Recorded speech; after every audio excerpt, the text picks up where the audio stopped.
රිලා ඇමති ලක්ෂ 100කට වැඩිය රිලා උඩ වියදම් කරලා අද රිලෙවෙකුට අඹ ගෙඩියක් දෙන්න බැරුණා. නේ අපේ අධිකරණමත්තුමා කියනවා නඩු නම් කතා කරලා නෑලු නීතිඥ වුණාට. This is regarding the bribery. ඒ ගේකට වසන්ත සමරසිංහගේ මන්ත්‍රීතුමා හැමදාම වොෂ් එකක් දාන්න එනවලු. ඔය බලහිට අමිල කතා කරන දිහා. නිකන් මම කිව්වොත් අනේ මේ අමිල කටවාගින්නද පොඩ්ඩක් මේ මට කතා කරන්න දීලා මේ දන්න දේවල් කතා කරන කටහංගින්නද පොඩ්ඩක් කියලා මං කිව්වොත් එහෙම මොකද හිතේ? ඔයා හිතනද මං ඒක කටපියන් ඉදී කියලා? පේනවනේ පාර්ලිමේන්තුවේ ගුටි ගහ ගන්න හැටි. කටේ සැර රටේ ජනතාවට බොරු කියන එක අද විපක්ෂයේ කාර්යභාරය කරගෙන. ඒක අර ආණ්ඩුවේ ක්‍රියාමාර්ග ද්වේෂ සහගත ලෙස විවේචනය කරන්න දෙයක් නැති වුණාම බොරු පතුරන එක අද තමන්ගේ ජොබ් එක කරගෙන. අඩුම ගානේ බොරුවක් කියන්න කලින් ඇත්ත හොයන්න පුරුදු වෙන්න ඕන. නීතිඥයෙක් දයාසිරි කියන්නේ. නමට අර අපේ නේ අපේ අධිකරණමත්තුමා කියනවා නඩු නම් කතා කරලා නෑලු නීතිඥ වුණාට. එහෙම ගොඩක් නීතිඥයෝ ඉන්නවා.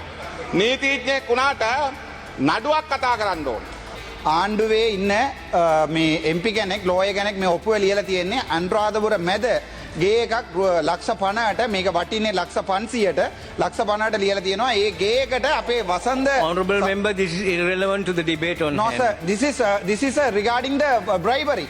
This is regarding the bribery. ඒ ගේකට වසන්ත සමරසිංහගේ මන්ත්‍රීතුමා හැමදාම වොෂ් එකක් දාන්න එනවලු. නිකන් එනවා වොෂ් එකක් දාන්න විතරයි. මේක ටේබල් කරන්න කැමැති ලක්ෂ 50 ගේ එකක්. දොස්තරකම ගත්තයයි කියලාවත් දන්නේ නැති මිනිහෙක් දොස්තරකම අරන් තියෙන්නේ. මේ පාර්ලිමේන්තුවේ ඒකත් ඔප්පු කරලා තියෙන්නේ. කොලයක් අරන් කියවන්න කලින් ඕක මෙහෙමයි. අනුරාධපුරේ මගේ නගරය මහින්දානන්දයි අපේ තව ඇමති කෙනෙකු ඇතුළට දැම්මා. දැම්මේ මොනවද කැරම් බෝඩ් වලට. හැබැයි උන් කැරම් බෝඩ් බෙදුවා. හැබැයි මේ රිලා ඇමති ලක්ෂ 100කට වැඩිය රිලා උඩ වියදම් කරලා අද රිලෙවෙකුට අඹ ගෙඩියක් දෙන්න බැරුණා. රජයේ සල්ලි එයාට දාන්න ඕන අවුරුදු 40ක් රිලා ඇමතියා.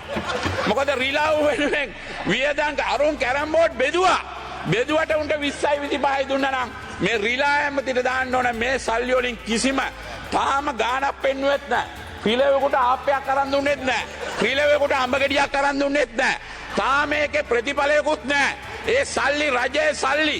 ඒ වෙනුවෙන් අධිකරණයකට ගිහිල්ලා නඩුවක් දැම්මොත් ඔය රිලා ඇමති අවුරුදු 40ක දඬුවමක් දෙන්න ඕන ඔය රිලා ඇමතිට.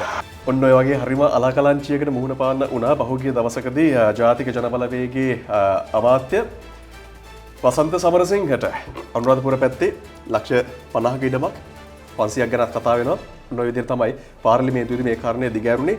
අර්ජුන ඕකටත් මුලපුරලා දුන්නා මේ ඔප්පුත් එක්ක.